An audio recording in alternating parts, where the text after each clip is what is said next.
তৃণমূল বলছে ভোটের দিন বুথ দখল করে নেবে, ভোট কেড়ে নেবে বলছে। ওই রংবাজি আর চলবে না। আমি তৃণমূলকে বলছি ভোটের দিনে একটা বুথ দখল করে দেখিয়ে দাও, আমি রাজনীতি করা ছেড়ে দেব। তৃণমূলকে চ্যালেঞ্জ করে রাজনীতি ছেড়ে দেওয়ার কথা বললেন অধীর চৌধুরী। শনিবার বীরভূমের নলহাটির গোপালপুরে বাম সমর্থিত কংগ্রেস প্রার্থী মিল্টন রশিদের সমর্থনে জনসভা করেন অধীর চৌধুরী। সেই সভায় অধীর চৌধুরী বলেন যে তৃণমূল বলছে ভোটের দিন বুথ দখল করে নেবে, ভোট কেড়ে নেবে বলছে।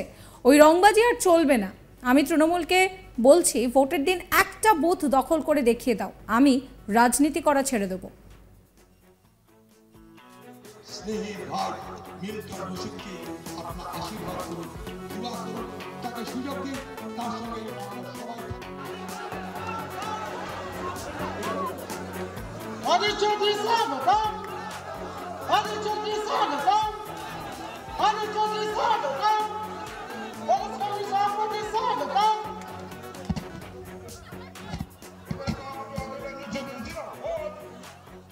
আপনাদের শোনাবো কি বলছেন অধীর চৌধুরী।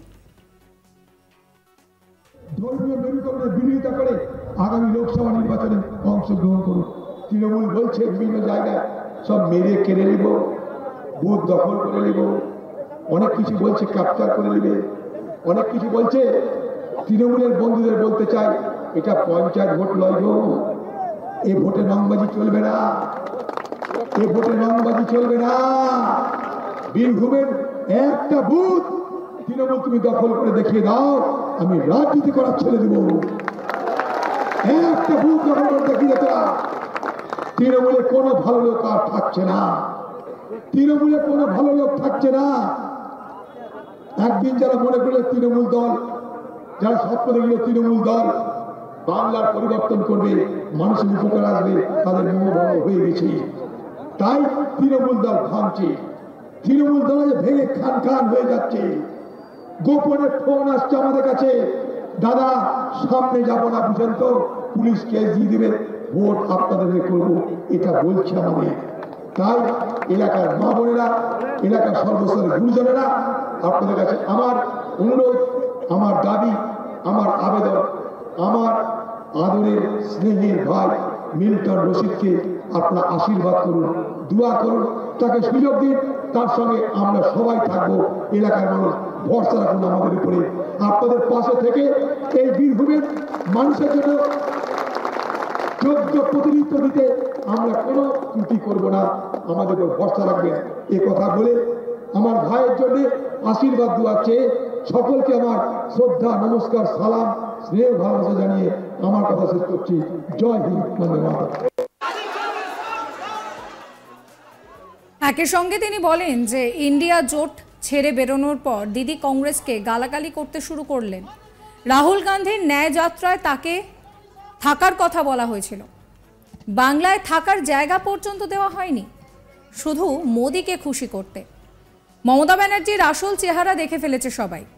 এই সময় মমতা ব্যানার্জি মুসলমানদের ধরতে চাইছেন। বাংলার মুসলমান যদি মমতা ব্যানার্জিকে ছেড়ে দেয় তাহলে মমতা ব্যানার্জি গর্তে পড়ে যাবেন, সলিল সমাধি হয়ে যাবে। তাই জেলায় জেলায় ইমামদের ডাকছেন।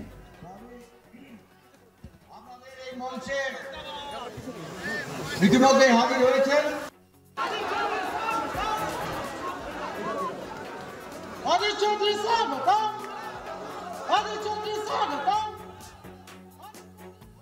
কি বলছেন কংগ্রেস প্রার্থী অধীর চৌধুরী, শোনাবো আপনাদের। ভিতরের কথা, মোদির কাছে দিদির আত্মসমর্পণ। লক্ষ্য করে দেখবেন, ইন্ডিয়া জোট ছেড়ে বেরোনোর পর দিদি কংগ্রেসকে গালাগালি করা, রাহুল গান্ধীকে পশ্চিমবঙ্গে সভা করতে দিল না, রাতে থাকার জন্য স্টেডিয়াম দিল না। মনে করে দেখুন, রাহুল গান্ধীর ন্যায় যাত্রায় তাকে পশ্চিমবঙ্গে থাকার জায়গা দেওয়া হয়নি, তাকে স্টেডিয়াম দেওয়া হয়নি, সভা করতে দেওয়া হয়নি, শুধু মোদিকে খুশি করতে, শুধু মোদিকে খুশি করতে। তাই বাংলার মুখ্যমন্ত্রী মমতা ব্যানার্জির স্বরূপ আর উন্মোচিত, মমতা ব্যানার্জির আসল চেহারা লোক দেখে ফেলেছে। তাই দিকে দিকে আজ মমতা ব্যানার্জির বিরুদ্ধে ক্ষোভ প্রকাশ করছে। আর মমতা ব্যানার্জি এই সময় আঁকড়ে ধরতে চাইছে কাকে? মুসলমানকে। মুসলমানকে আঁকড়ে ধরতে চাইছে মমতা ব্যানার্জি, কারণ জানে যে বাংলার মুসলমান যদি মমতা ব্যানার্জিকে ছেড়ে দেয় তাহলে মমতা ব্যানার্জি গর্তে পড়ে যাবে, শরীর সমাধি হয়ে যাবে। তাই জেলায় জেলায় যাচ্ছে, ইমামদেরকে ডাকছে, মুয়াজ্জিনদেরকে ডাকছে, আমারও একটু বলুন, খুতবাতে একটু বলে দিন, আমি বেঁচে যাব, আপনাদের দেখব। এলাকার মুসলমান সমাজ বিভ্রান্ত হবেন না মমতার কথা। এলাকার মুসলমান সমাজ মমতা ব্যানার্জির দ্বারা প্ররোচিত হবেন না।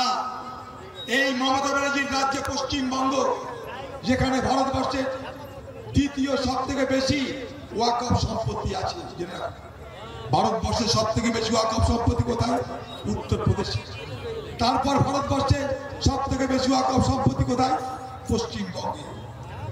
এই মমতা ব্যানার্জির রাজত্বে পশ্চিমবঙ্গে ওয়াকফ সম্পত্তি সব বেচে কিনে লুট হয়ে গেছে। এই নিয়ে আমার কলিগ শান্তনু হাজরার একটি রিপোর্ট দেখাবো আপনাদের।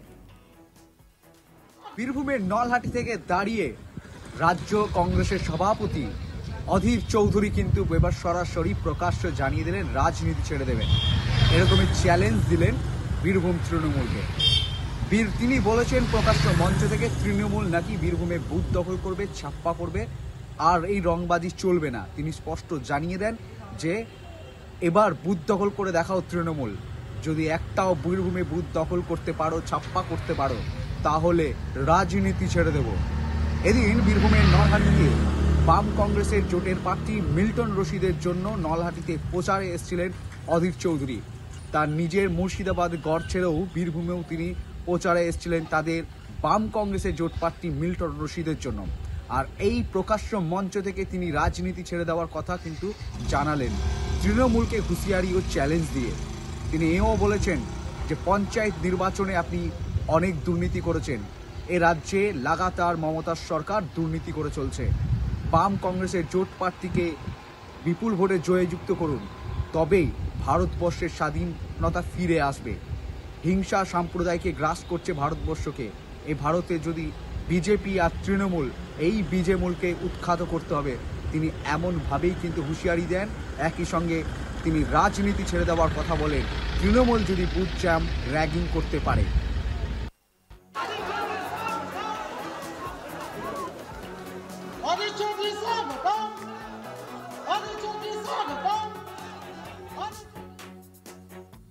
সাবস্ক্রাইব করবেন আজ তাক বাংলার ইউটিউব চ্যানেলকে, ফলো করতে ভুলবেন না আজ তাক বাংলার হোয়াটসঅ্যাপ চ্যানেলও।